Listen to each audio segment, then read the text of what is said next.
श्री राधे।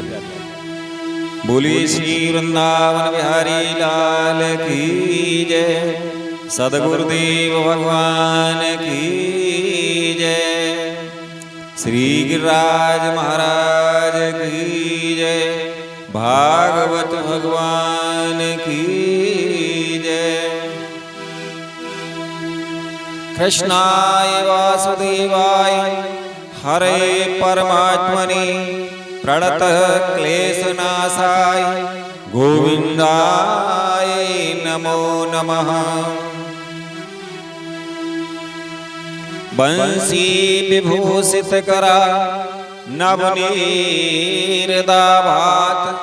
पीतांबरा दरुणबिंब फलादरोष्ठात् पूर्णेन्दु सुंदर मुखादर नेत्रात् कृष्णात् परं किमपि तत्त्वमहं न जाने।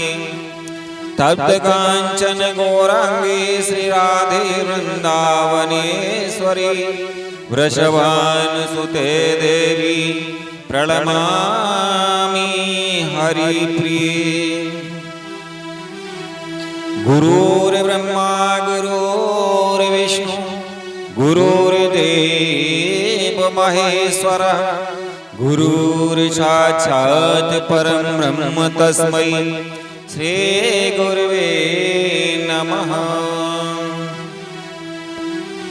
भक्ति भक्त भगवंत गुरु चतुर्नाम बपुएक, इनके पग वंदन किए नासत विघ्न अनेक।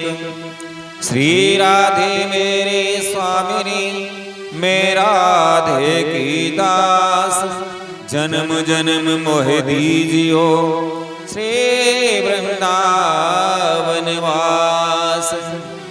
सब द्वारिन को छोड़ के मैं आई तेरे द्वार, अहो भानु की लाडली नक मेरे ओर निहारे। किशोरी तेरे चरणन की रज पाऊं, बैठी रहूं कुंजन के कोने श्याम राधिका गाऊं। जारज को ब्रह्मादिक तरसत सोरज अंग लगाऊं, व्यास स्वामिनी की छवि निरखूं हरसे हरसे गुण गाऊं। व्यास स्वामिनी की छवि निरखूं हरसे हरसे गुण गाऊं।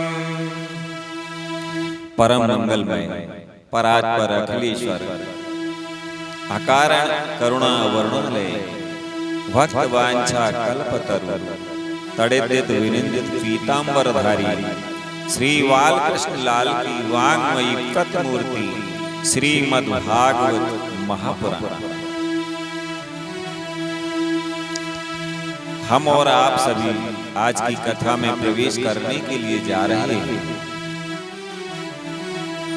आइए कथा से पूर्व मन और वाणी को पवित्र करने के लिए कुछ हरि नाम संकीर्तन।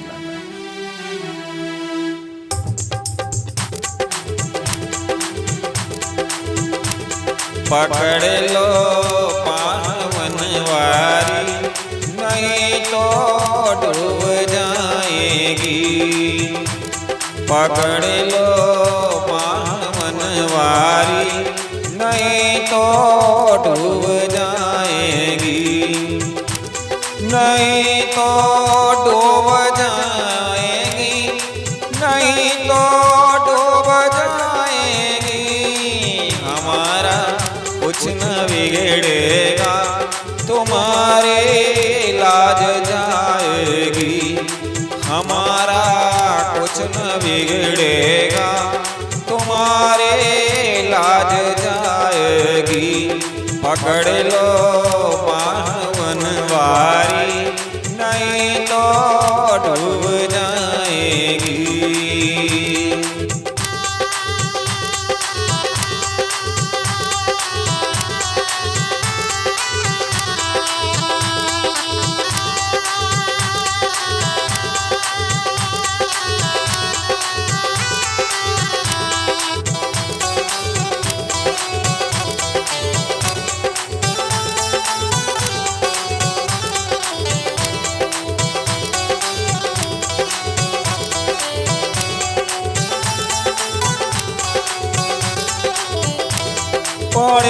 मझधार में नैया खिवैया कोई नहीं मेरा।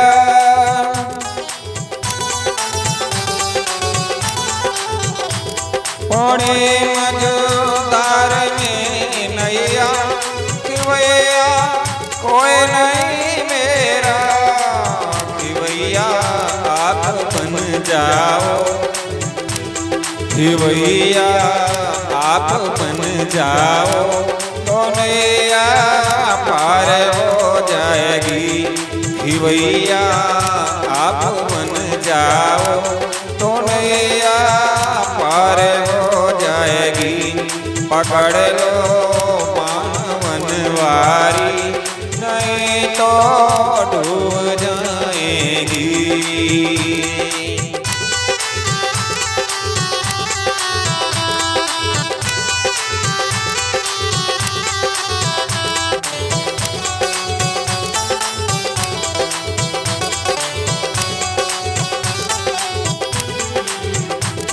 डरे हैं पाप के गठरे हमारे शीश के ऊपर। डरे हैं पाप के गठरे हमारे शीश के ऊपर। वजन पापों का भारी है, वजन पापों का भारी है। ऐसे से डूब जाएगी, हमारा कुछ न बिगड़ेगा, तुम्हारे लाज जाएगी। पकड़ लो पावनवारी नहीं तो डूब जाएगी।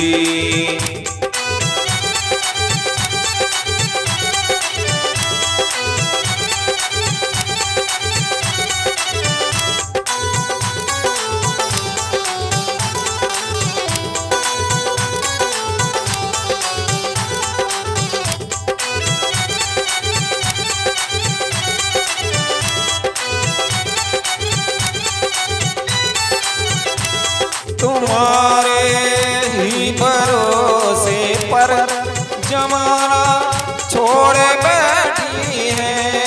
तुम्हारे ही भरोसे पर जमाना छोड़ बैठी है। जमाने की तरफ देखो, जमाने की तरफ देखो, हमें कैसे निभाओगे। पकड़ लो पावनवारी नहीं तो डूब जाएगी, नहीं तो डूब जाएगी, नहीं तो डूब जाएगी। हमारा कुछ न बिगड़ेगा, हमारा कुछ न बिगड़ेगा, तुम्हारे लाज जाएगी। पकड़ लो पावनवारी नहीं तो डूब जाएगी, नहीं तो डूब जाएगी, नहीं तो डूब जाएगी। बोली वृंदावन बिहारी लाल की जय, सद्गुरुदेव भगवान की जय, भागवत भगवान की जय। बोले श्री वृंदावन बिहारी लाल की जय, भागवत भगवान की जय। आइए मन को लेकर के चलते हैं वही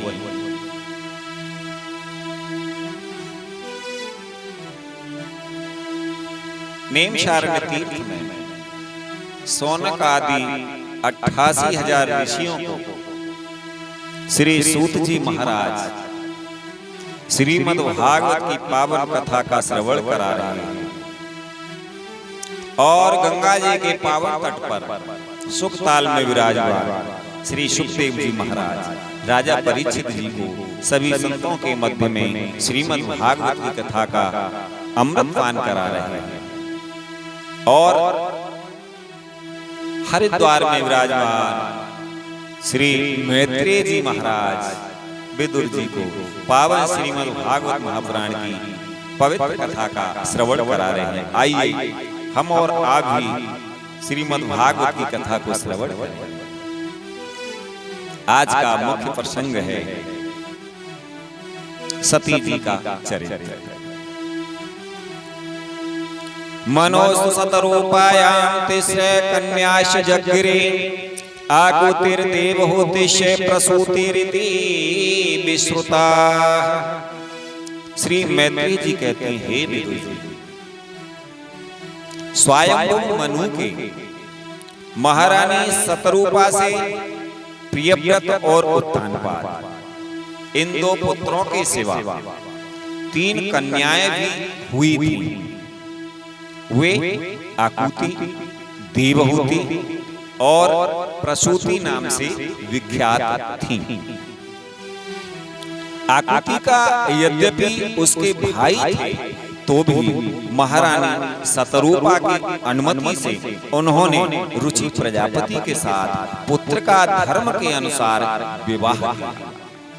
पुत्र का धर्म क्या होता है कि पुत्र का धर्म के अनुसार किए जाने वाले विवाह यह शर्त होती है कि कन्या के जो पहला पुत्र होगा उसे कन्या के पिता ले ले। तो पुत्र का धर्म के अनुसार विवाह। श्री मैत्री जी कहते हैं, हे विदुर जी, प्रजापति रुचि भगवान के अनन्य चिंतन के कारण ब्रह्म तेज से संपन्न थे। उन्होंने आकुति के गर्भ से एक पुरुष और स्त्री का जोड़ा उत्पन्न किया। उनमें जो पुरुष था वह साक्षात यज्ञ स्वरूपधारी भगवान विष्णु थे और जो स्त्री थी वह भगवान से कभी अलग न रहने वाली लक्ष्मी जी की अंश स्वरूपा दक्षिणा थी। बोले यज्ञ पुरुष भगवान की जय, दक्षिणा महारानी की जय।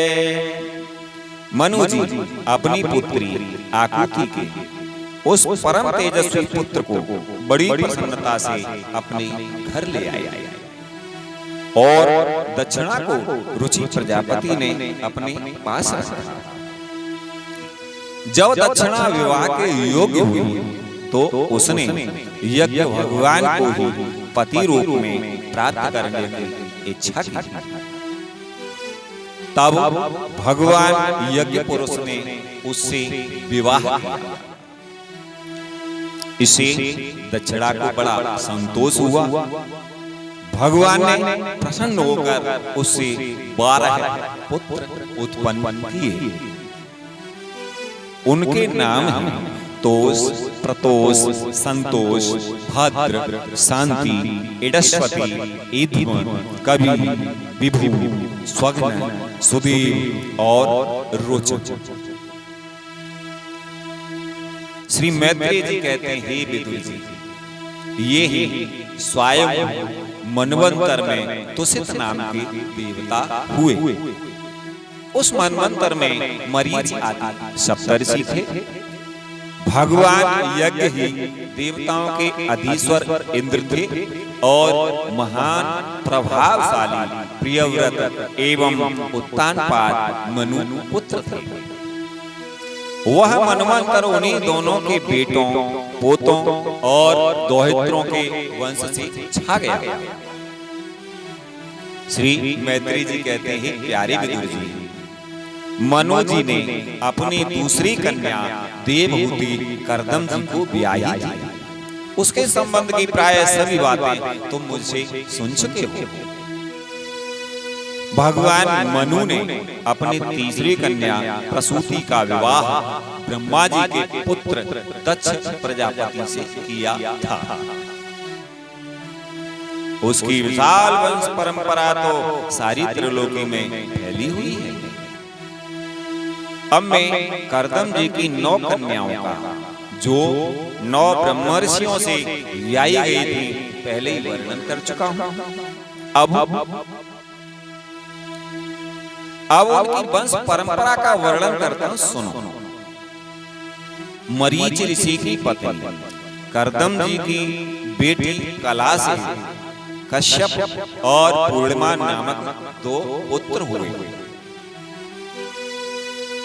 जिनके वंश से यह सारा जगत भरा हुआ है। हे शत्रुतापन विदुर जी, पूर्णिमा के बेरज और विश्वक नामक 2 पुत्र तथा देवकुल्या नाम की एक कन्या हुई। यही दूसरे जन्म में श्री हरि के चरणों के धोवन से देव नदी गंगा के रूप में प्रकट हुई। अत्रि की पत्नी अनसुईया से दत्तात्रेय, दुर्वासा और चंद्रमा नाम के 3 परम यशस्वी पुत्र हुए। ये क्रमशः भगवान विष्णु, शंकर और ब्रह्मा के अंश से उत्पन्न हुए थे। विदुर जी ने पूछा, है गुरु जी, कृपया यह बताइए कि जगत की उत्पत्ति, स्तुति और अंत करने वाले इन सर्वश्रेष्ठ देवों ने अत्रि मुनि के यहाँ क्या करने की इच्छा से अवतार लिया था?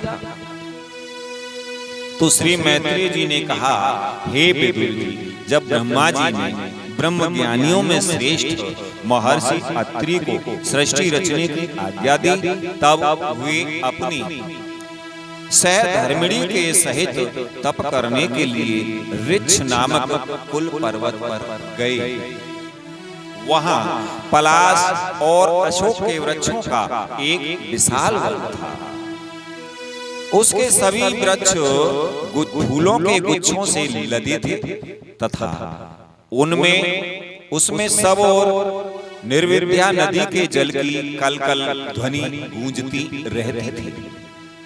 उस वन में भी मुनि श्रेष्ठ प्राणायाम के द्वारा चित्त को वश में करके 100 वर्ष तक केवल वायु पीकर सर्दी, गर्मी आदि द्वंद्वों की कुछ भी परवाह न कर एक ही पैर से खड़े रहे। उस समय वे मन ही मन यही प्रार्थना करते थे कि जो कोई संपूर्ण जगत के ईश्वर है, मैं उनकी शरण में हूँ, वे मुझे अपने ही समान संतान प्रदान करें। श्री मैत्रेय जी कहते हैं, विदुर जी, तब यह देखकर कि प्राणायाम रूपी ईंधन से प्रज्वलित हुआ अत्रि मुनि का तेज उनके मस्तक से निकलकर तीनों लोगों को तपा रहा। ब्रह्मा, विष्णु और महादेव तीनों जगत उत्पत्ति, तीनों जगतपति उनके आश्रम पर आए। उस समय अप्सरा, मुनि, गंधर्व, सिद्ध, विद्याधर और नाग उनका सुयस गा रहे थे। उन तीनों का एक ही साथ प्रादुर्भाव होने से अत्रि मुनि का अंतःकरण प्रकाशित हो उठा। उन्होंने एक पैर से खड़े खड़े ही उन देवों को देखा और फिर पृथ्वी पर दंड के समान लौटकर प्रणाम करने के अनंतर अर्घ्य, पुष्प आदि पूजन की सामग्री हाथ में ले उनकी पूजा की। वे तीनों अपने अपने वाहन हंस, गरुड़ और बैल पर चढ़े हुए तथा अपने कमंडल, चक्र, त्रिशूल आदि चिन्हों से सुशोभित थे। उनकी आंखों से कृपा की वर्षा हो रही थी। उनके मुख पर मंद हास्य की रेखा थी, जिससे उनकी प्रसन्नता झलक रही थी। उनके तेज से चौंधे आकर मुनिवर ने अपनी आंखें मूंद ली। वे चित्त को उन्हीं की ओर लगाकर हाथ जोड़ अति मधुर और सुंदर भावपूर्ण वचनों में लोक में सबसे बड़े उन तीनों देवों की स्तुति करने लगे। अत्रि मुनि ने कहा, हे भगवान, विश्व उद्भव स्थिति लयेषु विवज्यमानेर माया गुणेरनु युगम प्रगृहीत देहा ते ब्रह्म विष्णु गिरिशाः प्रणतो अस्म्यहम् वस्तेभ्यः का एव भवतां मा इडोपभूता। प्रत्येक कल्प के आरंभ में जगत की उत्पत्ति, स्थिति और लय के लिए जो माया के सत्व आदि तीनों गुणों का विभाग करके भिन्न भिन्न शरीर धारण करते हैं वे ब्रह्मा, विष्णु और महादेव आप ही हैं। मैं आपको प्रणाम करता हूँ। कहिए मैंने जिनको बुलाया था आप में से वे कौन महानुभाव हैं? क्योंकि मैंने तो संतान प्राप्ति की इच्छा से केवल एक सुरेश्वर भगवान का ही चिंतन किया था। फिर आप तीनों ने यहाँ पधारने की कृपा कैसे की? आप लोगों तक तो देहधारियों के मन की भी गति नहीं है, इसलिए मुझे बड़ा आश्चर्य हो रहा है। आप लोग कृपा करके मुझे इसका रहस्य बतलाइए। श्री मैत्रेय जी कहते हैं, समर्थ विदुर जी, तुम सत्य संकल्प हो, अतः श्री मैत्रेय जी ने कहा, हे समर्थ विदुर जी, अत्रि मुनि के वचन सुनकर वे तीनों देव हंसे और उनसे सुमधुर वाणी में कहने लगे। देवताओं ने कहा, हे ब्रह्मन, तुम सत्य संकल्प हो, अतः तुमने जैसा संकल्प किया था वही होना चाहिए, उससे विपरीत कैसे हो सकता है? तुम जिस जगदीश्वर का ध्यान करते थे वह हम तीनों ही हैं। हे प्रिय महर्षि, तुम्हारा कल्याण हो। तुम्हारे यहाँ हमारे ही अंश स्वरूप 3 जगत विख्यात पुत्र उत्पन्न होंगे और तुम्हारे सुंदर यश का विस्तार करेंगे। उन्हें इस प्रकार अभीष्ट वर देकर तथा पति पत्नी दोनों से भली भांति पूजित होकर उनके देखते ही देखते वे तीनों सुरेश्वर अपने अपने लोकों को चले गए।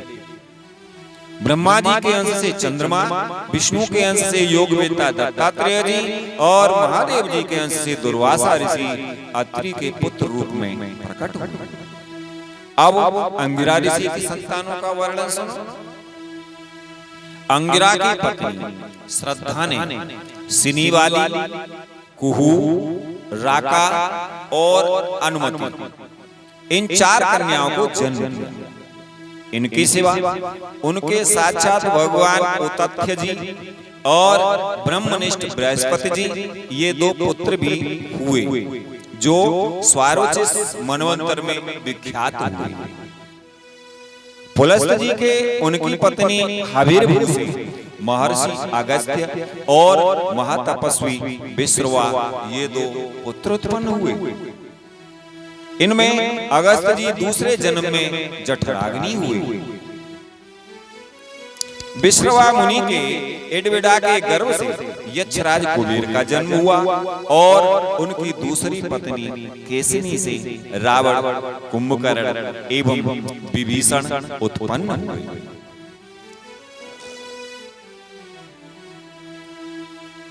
श्री मैत्रेय जी कहते हैं, हे महामते, महर्षि पुलह की स्त्री परम साध्वी गति से कर्म श्रेष्ठ, बरियान और सहिष्णु ये 3 पुत्र उत्पन्न हुए।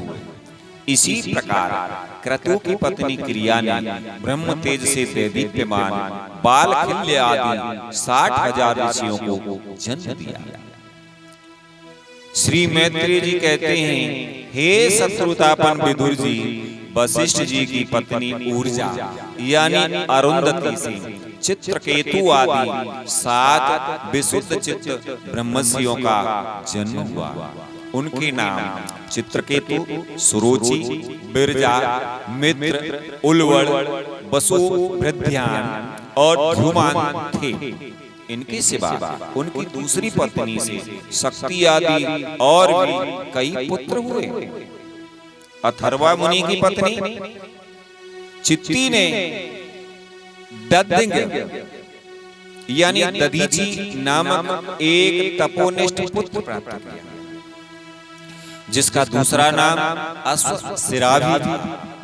अब भृगु के वंश का वर्णन सुनो।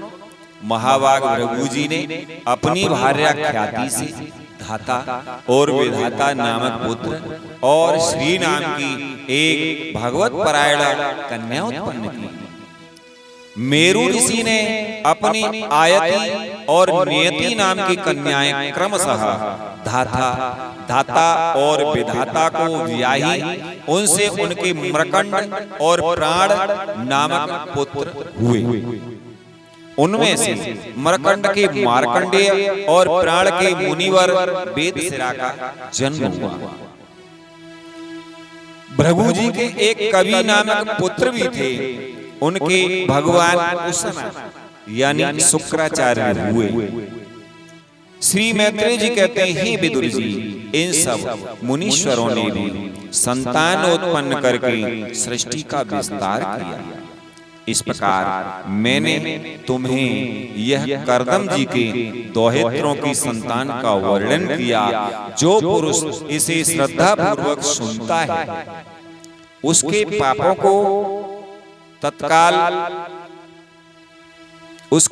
को यह तत्काल नष्ट कर देता।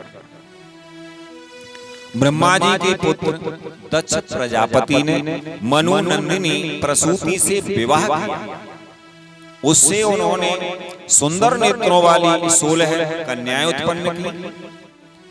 भगवान दक्ष ने उनमें से 13 धर्म को, एक अग्नि को, एक समस्त पितृगण को और एक संसार का संहार करने वाले तथा जन्म मृत्यु से छुड़ाने वाले भगवान शंकर को दी।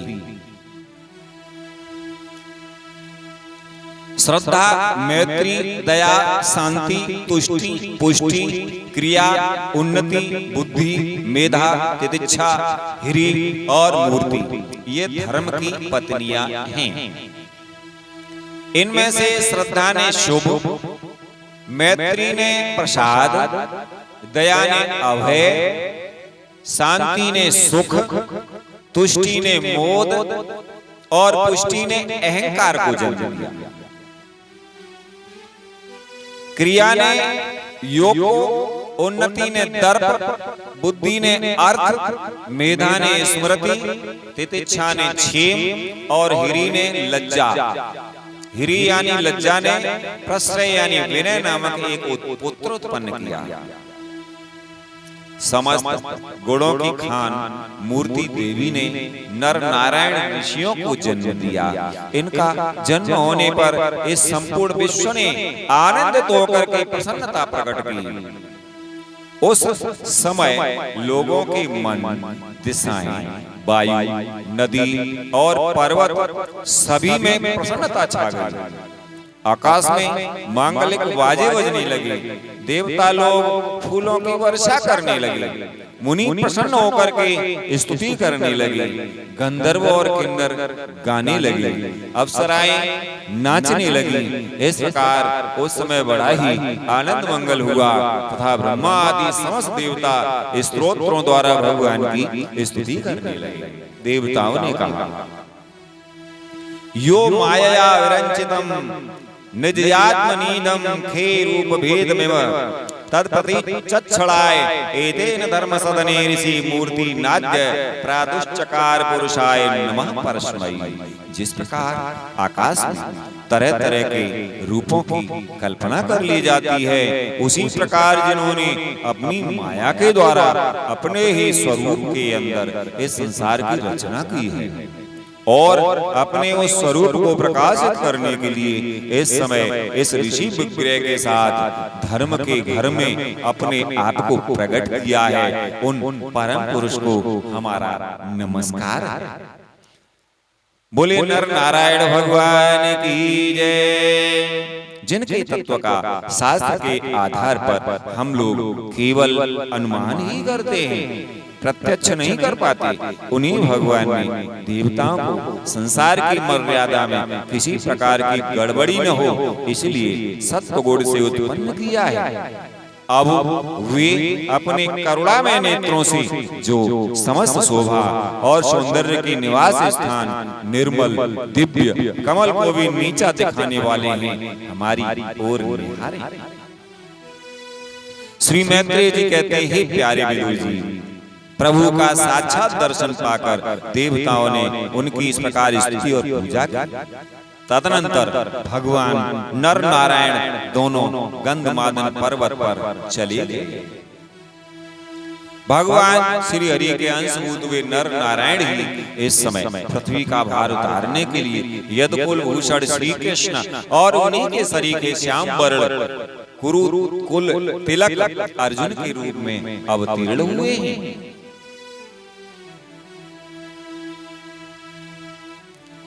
श्री मैत्रेय जी कहते हैं, विदुर जी, अग्नि देव की पत्नी स्वाहा ने अग्नि के ही अभिमानी पावक, पवमान और शुचि ये 3 पुत्र उत्पन्न किए। ये तीनों ही हवन किए हुए पदार्थों का भक्षण करने वाले हैं। इन्हीं तीनों से 45 प्रकार के अग्नि और उत्पन्न हुए। ये ही अपने 3 पिता और 1 पितामह को साथ लेकर के 49 अग्नि कहलाए। वेदज्ञ ब्राह्मण वैदिक यज्ञ कर्म में जिन 49 अग्नियों के नामों से आग्नेयी इष्टियां करते हैं वे यही अग्निस्वात, बरहसत, सोमप और आज्यप ये पितर हैं। इनमें साग्निक भी हैं और निरग्निक भी हैं। इन सब पितरों की पत्नी दक्ष कुमारी स्वधा है। इन पितरों से स्वधा के धारिणी और वैवना नाम की 2 कन्याएं हुई। वे दोनों ही ज्ञान विज्ञान से पारंगत और ब्रह्म ज्ञान का उपदेश कराने वाली हुई। महादेव जी की पत्नी सती थी। वे सब प्रकार से अपने पति देव की सेवा में संलग्न रहने वाली थी, किंतु उनके अपने गुण और शील के अनुरूप कोई पुत्र नहीं हुआ, क्योंकि सती के पिता दक्ष ने बिना ही किसी अपराध के भगवान शिव जी के प्रतिकूल आचरण किया था। इसलिए सती ने युवा अवस्था में ही क्रोधवश योग के द्वारा स्वयं ही अपने शरीर का त्याग कर दिया था।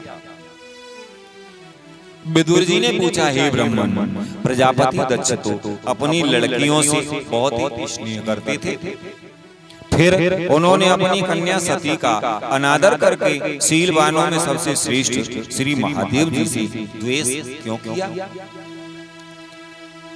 वे बोले,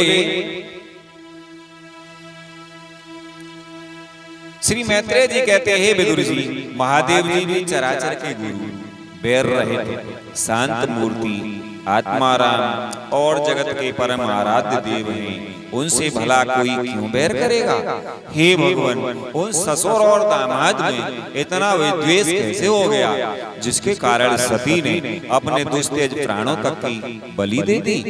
यह आप मुझसे कहिए। श्री मैत्रेय जी कहते हैं, विदुर जी, पहले एक बार प्रजापतियों के यज्ञ में सब बड़े बड़े ऋषि, देवता, मुनि और अग्नि आदि अपने अपने अनुयायियों के सहित एकत्र हुए थे। उसी समय प्रजापति दक्ष ने भी उस सभा में प्रवेश किया। वे अपने तेज से सूर्य के समान प्रकाशमान थे और उस विशाल सभा भवन का अंधकार दूर किए देते थे। उन्हें आया देखकर ब्रह्मा जी और महादेव जी के अतिरिक्त अग्नि पर्यंत सभी सभासद उनके तेज से प्रभावित होकर अपने अपने आसनों से उठकर खड़े हो गए।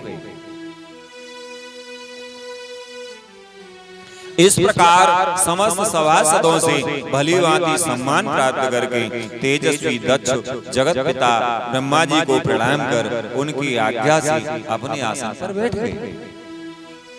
परंतु महादेव जी को पहले से ही बैठा देख तथा उनसे अव्युत्थान आदि के रूप में कुछ भी आदर न पाकर दक्ष उनका यह व्यवहार सहन नहीं कर सके।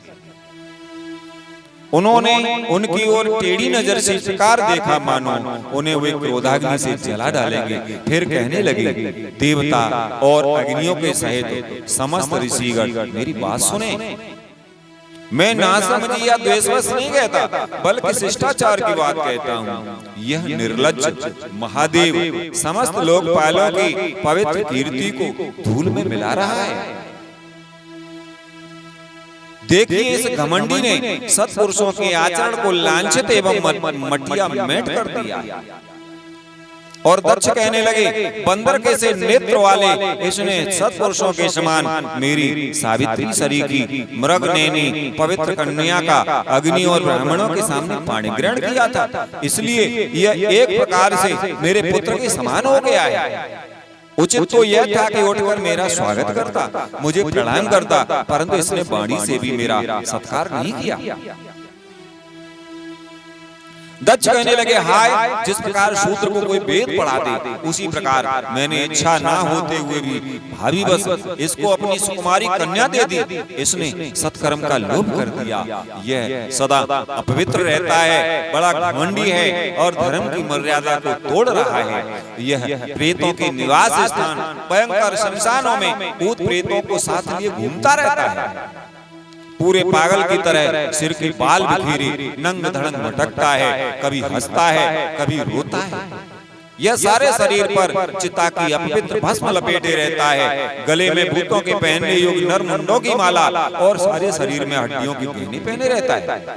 यह बस नाम भर का ही शिव है, वास्तव में है पूरा अशिव, यानी अमंगल रूप। जैसे यह स्वयं मतवाला है, वैसे इसे मतवाले ही प्यारे लगते हैं। भूत प्रेत प्रमथ आदि निरे तमोगुणी स्वभाव वाले जीवों का यह नेता है। अरे, मैंने केवल ब्रह्मा जी के बहकावे में आकर ऐसे भूतों के सरदार आचारहीन और दुष्ट स्वभाव वाले को अपनी भोली भाली बेटी ब्याह दी। श्री मैत्रेय जी कहते हैं, हे विदुर जी, दक्ष ने इस प्रकार महादेव जी को बहुत कुछ बुरा भला कहा, तथापि उन्होंने इसका कोई प्रतिकार नहीं किया। वे पूर्ववत निश्चल भाव से बैठे रहे। इससे दक्ष के क्रोध का पारा और भी चढ़ गया और वे जल हाथ में लेकर उन्हें शाप देने को तैयार हो गया। दक्ष ने कहा, यह महादेव देवताओं में बड़ा ही अधम है। अब से इसे इंद्र उपेंद्र आदि देवताओं के साथ यज्ञ का भाग ना मिले। उपस्थित मुख्य सभासदों ने उन्हें बहुत मना किया, परंतु उन्होंने किसी की ना सुनी। महादेव जी को शाप दे ही डाला। फिर वे अत्यंत क्रोधित हो उस सभा से निकलकर अपने घर चले गए। जब श्री शंकर जी के अनुयायियों में अग्रगण्य नंदीश्वर को मालूम हुआ कि दक्ष ने शाप दिया है, तो वे क्रोध से तमतमा उठे और उन्होंने दक्ष तथा उन ब्राह्मणों को, जिन्होंने दक्ष के दुर्वचनों का अनुमोदन किया था, बड़ा भयंकर शाप दिया। वे बोले, जो इस मरण धर्मा शरीर में ही अभिमान करके किसी से भी द्रोह न करने वाले भगवान शंकर से द्वेष करता है, वह भेद बुद्धि वाला मूर्ख दक्ष तत्व ज्ञान से विमुख ही रहे। यह चातुर्मासी यज्ञ करने वालों को अच्छे पुण्य प्राप्त होता है। आदि अर्थवाद वेद वाक्यों से मोहित एवं विवेक भ्रष्ट होकर विषय सुख की इच्छा से कपट धर्म में गृहस्थ आश्रम में आसक्त रहकर कर्म कांड में ही लगा रहता है। इसकी बुद्धि देह आदि में आत्मभाव का चिंतन करने वाली है। इसके द्वारा इसने आत्म स्वरूप को भुला दिया है। यह साक्षात पशु के ही समान है। अतः अत्यंत स्त्री लंपट हो और शीघ्र ही इसका मुंह बकरे का हो जाए। यह मूर्ख कर्ममयी अविद्या को ही विद्या समझता है। इसलिए यह और जो लोग भगवान शंकर का अपमान करने वाले इस दुष्ट के पीछे पीछे चलने वाले हैं, वे सभी जन्म मरण रूप संसार चक्र में पड़े रहे। और नंदीश्वर ने कहा, वेदवाणी रूप लता फल श्रुति रूप पुष्पों से सुशोभित है। उसके कर्म फल रूप मनमोहक गंध से इसके चित्त क्षुब्ध हो रहे हैं। इससे ये संकर द्रोही कर्मों के जाल में ही फंसे रहे। ये ब्राह्मण लोग भक्ष अवच्छ के विचार को छोड़कर केवल पेट पालने के लिए ही विद्या, तप और व्रत आदि का आश्रय लें तथा धन, शरीर और स्त्रियों के सुख को ही सुख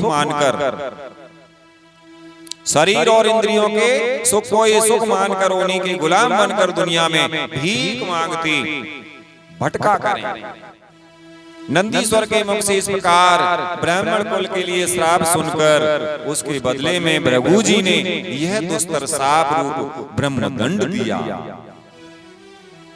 जो लोग शिव भक्त हैं तथा जो उन भक्तों के अनुयायी हैं वे सत शास्त्रों के विरुद्ध आचरण करने वाले और पाखंडी हों। जो लोग सोच आचार विहीन मंद बुद्धि तथा जटा राख और हड्डियों को धारण करते रहते हैं वे ही शैव संप्रदाय में दीक्षित हों। जिसमें सुरा और आशा भी देवताओं के समान आदरणीय है। अरे तुम लोग जो धर्म मर्यादा आदि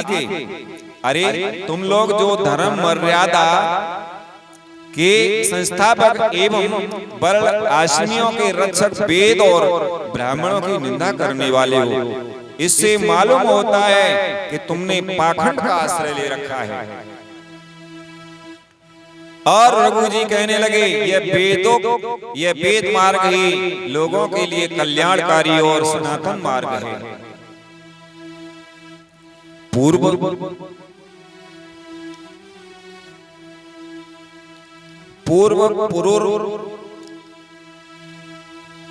इसी पर चलते आए हैं, पूर्व पुरुष इसी पर चलते आए हैं और इसके मूल साक्षात श्री विष्णु भगवान हैं। तुम लोग सत्पुरुषों के समान पवित्र और सनातन मार्ग स्वरूप वेद निंदा कर रहे हो, इसलिए उस पाखंड मार्ग में जाओ जिसमें भूतों के सरदार तुम्हारे इष्टदेव निवास कर रहे हैं। श्री मैत्रेय जी कहते हैं विदुर जी, भृगु ऋषि के इस प्रकार शाप देने पर भगवान शंकर कुछ खिन्न से हो वहां से अपने अनुयायियों सहित चल दिए। वहां प्रजापति लोग जो यज्ञ कर रहे थे उसमें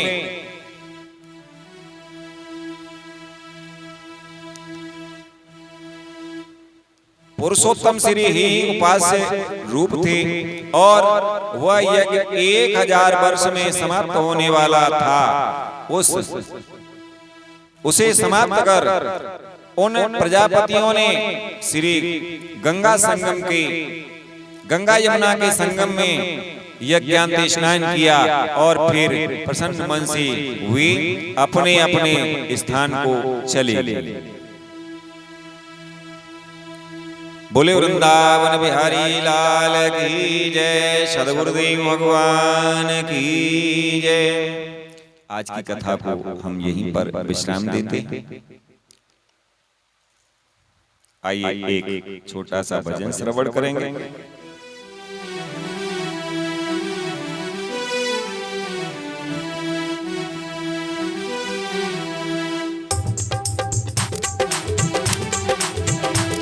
सखीरी पाक बिहारी से हमारी लड़ गई अखियाँ, सखीरी पाक बिहारी से हमारी लड़ गई अखियाँ।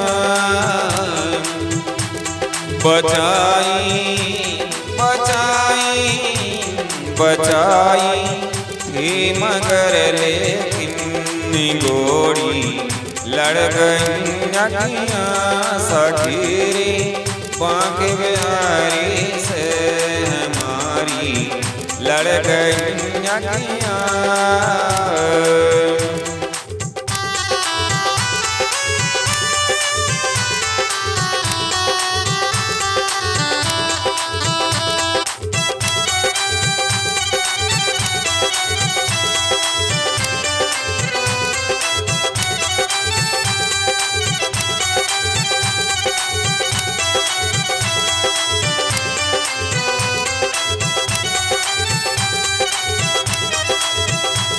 न जाने क्या क्या जादू, न जाने क्या क्या जादू, तड़पती रह गई अखियाँ, चमकते हाय वरची सी कलेजे गड़ गई अखियाँ चमकती हाय वरछी सी कलेजे गड़ गई अखियाँ सखी बांके बिहारी से हमारी लड़ गई अखियाँ।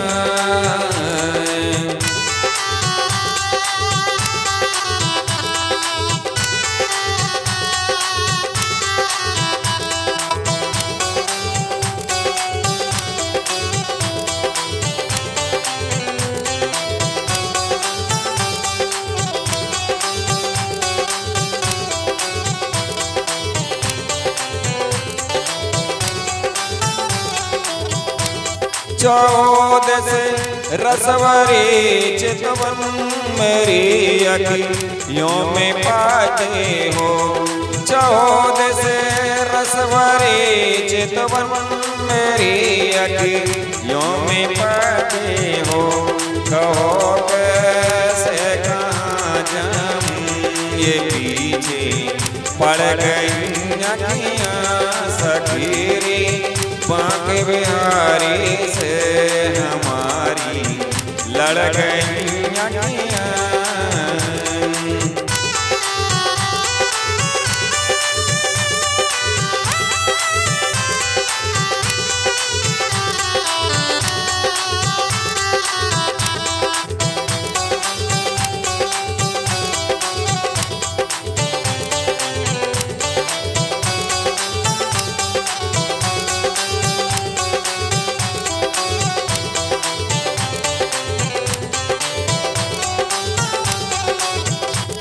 भले तन से निकोले प्राण मगर ये छवि न निकोलेगी। भले तन से निकोले प्राण मगर ये छवि न निकोलेगी। अंधेरे मन के मंदिर में अंधेरे मन के मंदिर में मड़ी सी गड़ गई अखियाँ सखीरी बांके बिहारी से हमारी लड़ गई अखियाँ।